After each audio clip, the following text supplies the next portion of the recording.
Sveiki!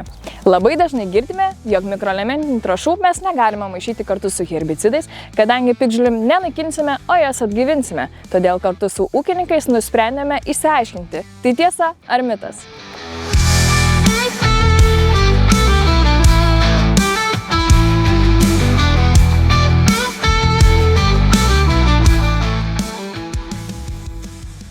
Skirtingose rajonuose Belkaras su metazamiksu kartu maišysime su stimedžiago arba humio ekstraktu. Tyrimams atlikti pasirinkome organinės trąšas todėl, kad herbicidų krūvis yra neigiamas. Tuo tarpu fulvinės rūgštys yra universalios, nes jos geba prisijungti tiek prie neigiamo krūvio, tiek prie teigiamo ir sukurti unikalų efektą. Vienareikšmiškai vienas svarbiausių auginimo technologijų sprendimų yra herbicidinis purškimas. Rapsuose mes turime ne tik dirvinius herbicidus, bet turime ir puikius efektyvius kontaktinius. Kada mes kalbame apie kontaktus, vienareikšmiškai siūlysime Belkaro metazamiksą. Belkaras yra dviejų veiklių medžiagų mišinys, kurio sudėtyje yra arileksas, tai yra kitaip vadinamas haloksifenmetilas ir pikloramas. Kada kalbame apie metazamiksą, metazamiksas yra trijų veiklių medžiagų produktas, jo sudėtyje yra dirvinis metazachloras ir dvi kontaktinės medžiagos – aminopiralidas bei pikloramas. Šių produktų mišinys yra selektyvus kultūriniam augalui, yra saugus naudoti, bet svarbiausias momentas yra tiesiog panaudojimo laikas. Šį mišinį mes rekomenduojame naudoti, kada rapsai yra 3-4 lapelių. Tačiau, kada iš tikrųjų sugrįžtame į gamybinius laukus, dažniausiai situacija yra truputėlį kitokia ir neretai mes turime netolygų sudygimą. Pasitaiko, jog vyrauja 10, 12 ar net 15%, kada rapsai būna 2 lapelių. Šioje vietoje iš karto iškylo klausimas, ką daryti, kaip išvengti šalutinių poveikių ir panašiai. Šiandien mes toliau tęsėme Skandagros bandymą per Lietuvą su Belkarui metazamiksu bei organiniam mikroelementiniam trąšom Stimagic.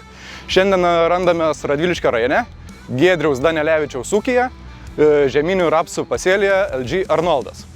Šiandien turime rugsėjo 18 dieną, rapsas buvo sėtas rugpjūčio 17 dieną, šiai dienai rapsų augimo tarpsnis yra 5, kai kur netgi galima rasti 6 tikruosius lapus jau.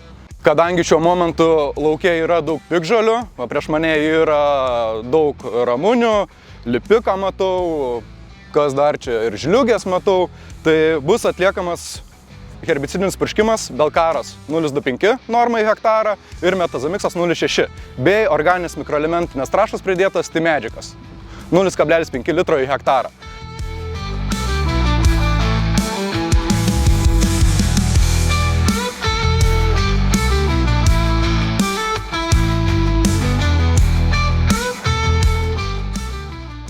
Pagaliau praėjus savaitę mes vėl susitinkame bandymų laukelyje ir čia mes esame kartu su Skandagros agronomu Karoliu, kuris pasidalins bandymų rezultatais. Rankose turiu 2 rapsus. Vienas, kuris yra gavęs rudeninį herbicidą bei mikroelementinės organinės trąšas, o kitas, kuris gavęs tik tais herbicidą. Ką galime jau dabar pasakyti, kad tiek šaknų sistema, tiek antžeminė lapų sistema yra ženkliai didesnė.